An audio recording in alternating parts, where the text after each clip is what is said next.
Hi, my name is Ebele and welcome to my channel.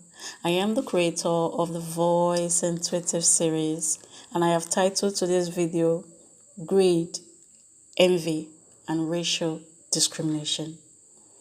Once again, please support my channel by liking my videos, share and comment. And if you're new to my channel, please listen to the introduction of my channel. Thank you. So let's get into it. Greed is the intense and selfish desire of something, especially wealth, power, or food.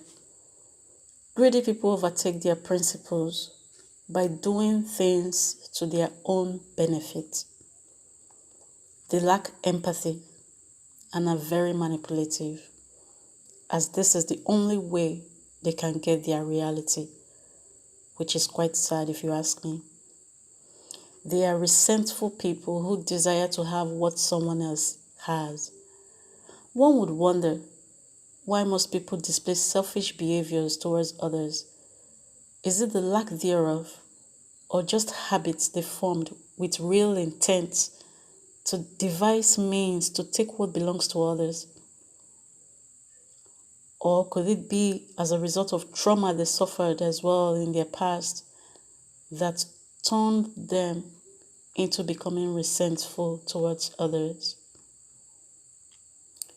Those teachers who embarrassed and harassed my mother in school while calling her a stranger, saying, "Jamaican woman, leave and return back to your London.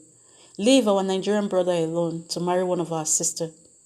We don't want you here. How can a stranger come and be enjoying our money?" So they practically triggered my mother into anger when they ganged up against her to make her leave. When we got into the car and my mother started driving, she was crying and hitting the steering wheel of her car. I asked her why she was crying and driving towards the route of our then caregiver, and she said to me, "Be quiet, you ask a lot of questions." I remained quiet, but it saddened me that my mother was crying. When we got there was already another group of people, both male and female, and immediately they saw my mother as if they knew we were heading there. They started shouting, "Jamaican woman, come and leave. Jamaican woman, come and leave. We don't want you here. Allow our Nigerian brother to marry one of our sisters." I heard my mother curse the first daughters of those who didn't want her to enjoy her marriage, that ganged up against her, that their daughters wouldn't get married. She was angry. She then told our caregiver, who was with her husband at the time, that she should inform my father that she has left and couldn't bear the hate from the people anymore. As she turned around to leave with myself and twin sister, they asked her to leave one of us behind, that my father would be sad if she took both of us back to London, that he would die if she took me in particular, as I was his favorite. And when she saw reasons with what they said, she contemplated out loud who to take along and who to leave behind. And both of them said, "Leave this one behind. She is her father's princess. And you know your children are from a royal family." Then she agreed to leave me behind. And when I cried for her not to leave me, she said, "After all, you like your father more. As if you were, and if you were more beautiful, I would have taken you instead of your sister." She was too angry to even be moved by my tears, as she asked my sister to give me a hug and to stop eating, that she eats too much. My sister, who hardly said anything and would do mostly what you tell her to do, gave me a hug and left with my mother. I remember chasing after my mother as she drove away, crying, "Mommy, please don't leave me. Mommy, please don't leave me. Mommy, wait, please don't leave me behind. Mommy, please." But before my mother left, she handed over my British Burgundy passport and birth certificate to my caregiver to keep for me till I was adult, and she repeatedly told me thrice to memorize my names and to not forget my identity. So after she left, while the people who ganged up against her started laughing, as well as my caregiver and her husband, and clapping hands together that they did a good job, I quickly did what my mother asked me to do. That is to memorize my names and to not forget my identity. I was sparkly brilliant and obeyed the instructions of my parents. When I couldn't pronounce my Igbo name, I memorized the initials and knew my father's name, as my mother always shortened Timothy and calls him Tim.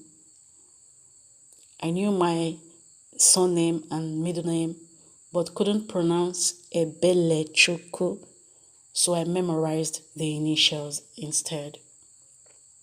The discrimination from those people in that community to my mother caused the separation of my family in 1981.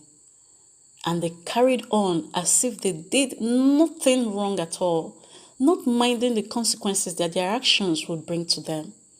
I even heard them say they would use me to collect money from my father and laughed at the pain they caused my family.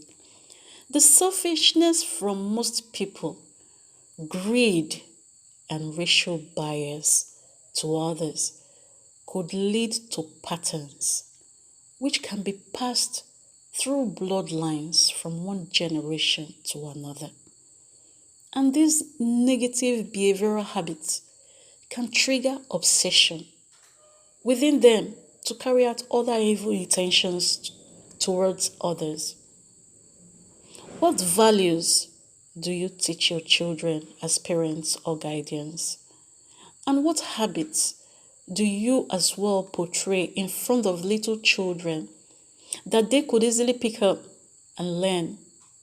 You know what they say about the best time to impact those kids are to catch them young and teach them the right values as parents.